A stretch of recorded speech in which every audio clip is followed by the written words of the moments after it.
महाराष्ट्र की सियासत पर अब वो समय आ गया है जब कोई हल निकलेगा, ना सिर्फ हल निकलेगा बल्कि एक ठोस आधार तय हो सकता है, क्योंकि सुप्रीम कोर्ट के चीफ जस्टिस की अध्यक्षता वाली बेंच ने इन तमाम सवालों को, चाहे वो शिंदे ग्रुप से जुड़े सवाल हों, उद्धव ग्रुप से जुड़े सवाल हों, उन तमाम सवालों को 5 जजों की संवैधानिक बेंच के समक्ष भेज दिया है और 25 अगस्त से संवैधानिक बेंच इस पर सुनवाई करेगी।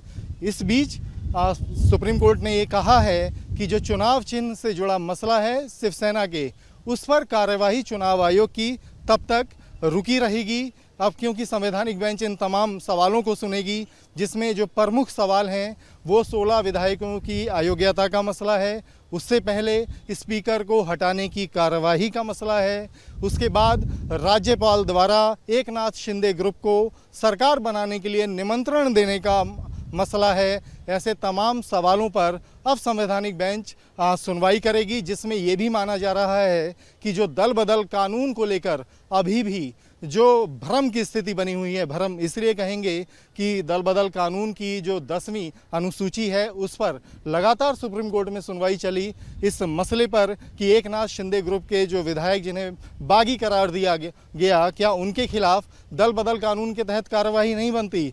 मगर जो पिछले जजमेंट थे उनका हवाला देते हुए ये तय हो गया कि जो दल बदल कानून है उसकी अभी और विवेचना की ज़रूरत है, तो संवैधानिक बेंच उसे भी सुनेगी। और इस समय हमारे साथ एकनाथ शिंदे ग्रुप के अधिवक्ता हैं, उनसे बात करते हैं ताकि और विस्तृत जानकारी हमारे दर्शकों को मिले।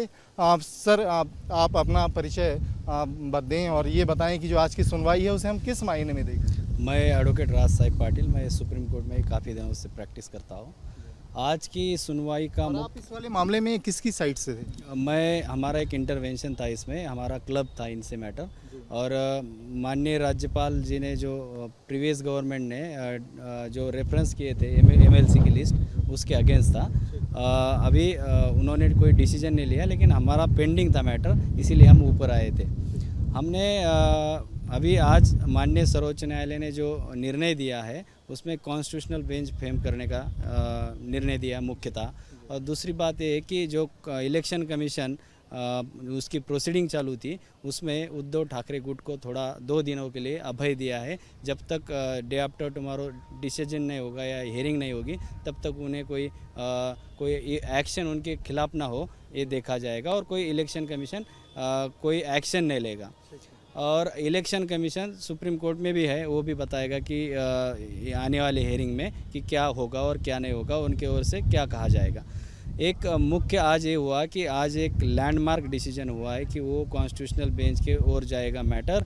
और मैटर में अन्य जो इश्यूज़ है उसमें राज्यपाल जी का अधिकार, माननीय विधानसभा अध्यक्ष जी का अधिकार, माननीय उपाध्यक्ष का अधिकार, माननीय लोकसभा अध्यक्ष का अधिकार, एवं 10 शेड्यूल है कॉन्स्टिट्यूशन का, उसका दल बदल कानून, और जो संसदीय दल है और राजकीय दल है उनमें भी डिफरेंसेस है इस मैटर में, वो भी रेज हुआ है मुद्दा।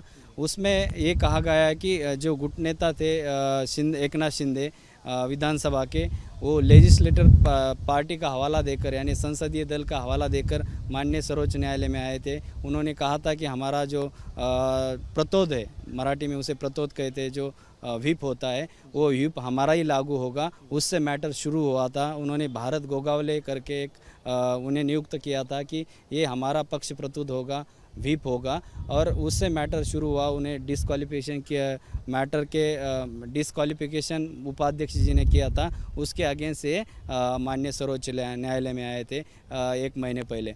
उसमें सबसे बड़ा ये हुआ कि जब डिस्क्वालिफिकेशन से लेके मैटर आज तक जो घटनाक्रम हुआ, इसमें सारे मुद्दे अंतर्भूत है। उसमें राज्यपाल जी ने मुख्यमंत्री को आमंत्रित करने से लेकर आज तक जो लोकसभा स्पीकर ने राहुल शेवाले को उनका गठ नेता नियुक्त किया, यहाँ तक सारा मैटर। और जो पक्ष चिन्ह का मैटर है इलेक्शन कमीशन में पेंडिंग, उसमें प्रोसीडिंग चालू है, लेकिन उसके अगेंस्ट या कोई एक्शन बड़ा ना हो, इसका हवाला माननीय सर्वोच्च न्यायालय ने उन्हें अभय या संरक्षण दिया।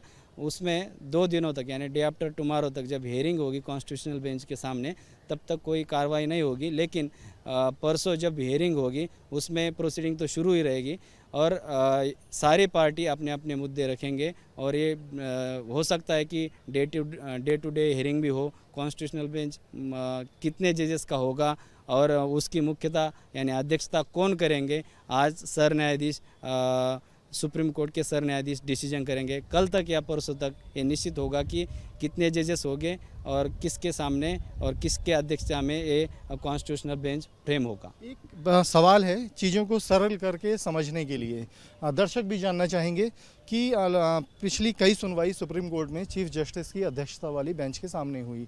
अब मामला जाएगा संवैधानिक बेंच के पास जिसमें 5 जज होंगे।